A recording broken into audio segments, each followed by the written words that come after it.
नमस्कार, आप देख रहे हैं दिल्ली ग्लोरी न्यूज और मैं हूं आपके साथ सपना मदेशिया। शुरुआत करते हैं आज की कुछ खास खबरों से। को सस्पेंड कर दिया गया है हाउस से। 6 ने 8 लोगों को सस्पेंड किया गया है और ज्यादा लोगों को सस्पेंड करना चाहिए था।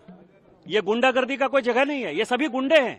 आज आप समझिए कि उन्होंने क्या किया, टेबल पर कूद कर जो वहां के अधिकारी हैं, जो कर्मचारी हैं, जो लोकसभा सेक्रेटेरिएट में पक्ष और विपक्ष दोनों को सहयोग करते हैं, आप उनको डरा रहे हैं, धमका रहे हैं, आप उनको जो है टेबल पर कूद रहे हैं, आप स्पीकर के ऊपर जो है लाठी डंडा की तरह जो है कागज फेंक रहे हैं, मिट्टी फेंक रहे हैं। ये गुंडागर्दी है ना। और उसमें राहुल गांधी कहते हैं कि मैं अपनी मर्जी से बोलूंगा। आपकी मर्जी नहीं चलेगी, ये पार्लियामेंट स्पीकर की मर्जी से चलता है। स्पीकर यहाँ के कस्टोडियन है और आर्टिकल 105 में ये सारे अधिकार संविधान निर्माताओं ने सारे अधिकार स्पीकर को दिए हैं। यदि पार्टी भी बोलने के लिए और स्पीकर कहें कि नहीं बोलना है तो नहीं बोलेंगे। टाइम यदि पार्टी तय कर दी और स्पीकर कहते हैं कि नहीं आपका टाइम नहीं दूंगा मैं, तो कोई इसके ऊपर कोई क्वेश्चन नहीं कर सकता। जो 389 है रूल का, वो कहता है कि सारे डिसीजन स्पीकर के हाथ में हमने सौंप दिए। जैसे कि आर्टिकल 368 है कॉन्स्टिट्यूशन का कि पार्लियामेंट को ये पूरा अधिकार है कि वो कॉन्स्टिट्यूशन में चेंज कर सकता है। राहुल गांधी कह रहे हैं कि मुझे बोलने नहीं दिया रहा है।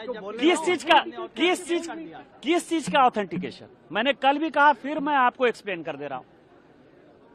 जनरल थिमैया किताब लिखना चाहते थे, जनरल करियप्पा किताब लिखना चाहते थे, जनरल कौल किताब लिखना चाहते थे, जनरल मानिक साव किताब लिखना चाहते थे। नहीं तो अभी उदाहरण है, जनरल वीके सिंह ने भी किताब लिखी। ये जितने किताब हैं, ये किताब जनरल थिमैया का, जनरल करियप्पा का, जनरल मानिक साव का, जनरल कौल का कांग्रेस ने नहीं लाने दिया।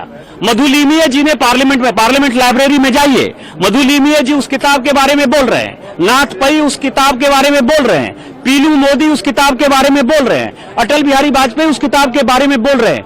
और सभी जगह, कई एक जगह नेहरू जी ने खुद, कई एक जगह इंदिरा जी ने खुद ये कहा। नेहरू जी ने तो करियप्पा के बारे में कहा कि ये पागल हो गया है, इंसेन हो गया है।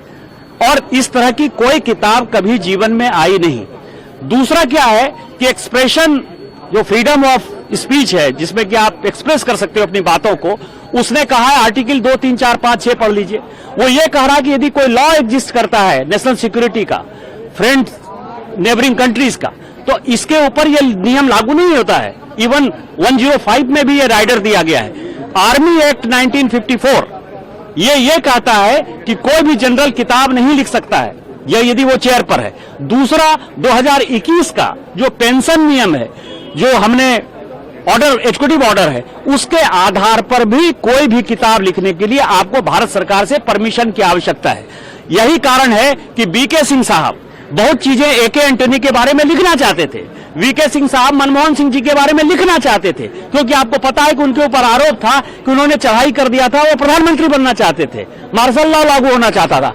लेकिन भारत सरकार ने, वो हमारे सांसद थे, वो हमारे मंत्री थे, तो भी भारत सरकार ने उन सारे पेपर को लिखने की इजाजत जनरल वीके सिंह को नहीं दी। तो जब नहीं दी तो आर्मी के ये तो एनआरकी पैदा करना चाहते हैं, और एनआरकी ऐसा पैदा करना चाहते हैं कि ये पाकिस्तान की तरह कैसे सिचुएशन हो जाए, बांग्लादेश की तरह कैसे सिचुएशन हो जाए। मतलब मैं आपको बताऊं कि पागलपना का कोई हद है, और उसका कोई नाम है एक व्यक्ति, तो वो राहुल गांधी।